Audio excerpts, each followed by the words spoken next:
नमस्ते दोस्तों, मैं doctor Jitendra Mohan Jha, consultant gastroenterologist and hepatologist, Asian city hospital Patna. ये मार्च का महीना जो है ये कोलोरेक्टल कैंसर अवेयरनेस मंथ है, तो मैं आज कोलोरेक्टल कैंसर के बारे में बात करूंगा। कोलोरेक्टल कैंसर यानी बड़ी आंत का कैंसर, ये विश्व में कैंसर का चौथा सबसे बड़ा कारण और इंडिया में 5वां सबसे बड़ा कारण है।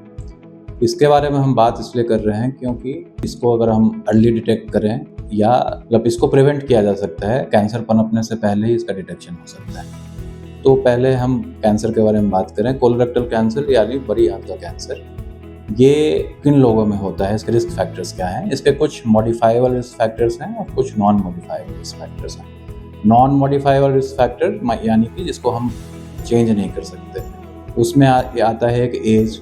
अगर किसी की उम्र 50 वर्ष से ज़्यादा है तो उसमें ये कैंसर होने की संभावना बढ़ जाती है। दूसरा है फैमिली हिस्ट्री। अगर आपके परिवार में कोलन कैंसर का हिस्ट्री रहा है तो कोलन कैंसर की संभावना नेक्स्ट जनरेशन में बढ़ जाती है। तीसरा है पर्सनल हिस्ट्री, कि अगर आपको पहले कोलन कैंसर रहा है तो रिकरेंस होने के चांसेस होते हैं। तो ये नॉन मॉडिफाइबल फैक्टर्स हैं जो हमारे हाथ में नहीं है, बट ज़्यादातर फैक्टर्स जो हैं वो मॉडिफाइबल हैं।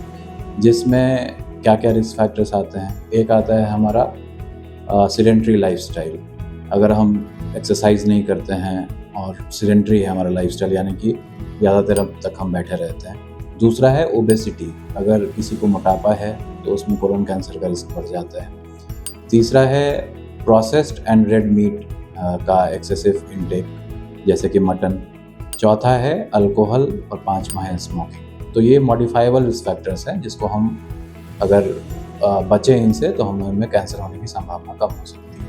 अब इसके सिम्टम्स क्या हैं? सडनली अगर आपका बॉवेल हैबिट चेंज हो गया, या तो आपको डायरिया डेवलप हो रहा है या कॉन्स्टिपेशन हो रहा है, या ऑल्टर्ड बॉवेल हैबिट्स है कि कभी डायरिया हो रहा है कभी कॉन्स्टिपेशन हो रहा है। दूसरा जो इम्पोर्टेंट सिम्टम है इसका है वो है खून में, ब्लड में, स्टूल में खून का आना है, लैट्रिन में खून का आना। कई बार लोग इसे पाइल समझ के इग्नोर करते हैं, लेकिन ये एक इम्पॉर्टेंट साइन होता है कोलन कैंसर का। इसके अलावा भूख नहीं लगना, वेट लॉस होना, ये सिम्टम्स आपको आ सकते हैं। अब हम क्या कर सकते हैं इसको प्रिवेंट करने के लिए? तो अगर आपकी उम्र 50 वर्ष से ज़्यादा है और अगर आपको रिसेंटली कोई बॉवेल चेंजेस है या डिस्टर्बेंसेस है, तो कोलोनोस्कोपी जो है वो एक बहुत अच्छा टेस्ट है जो इस कैंसर को पनपने से पहले ही डिटेक्ट कर सकता है।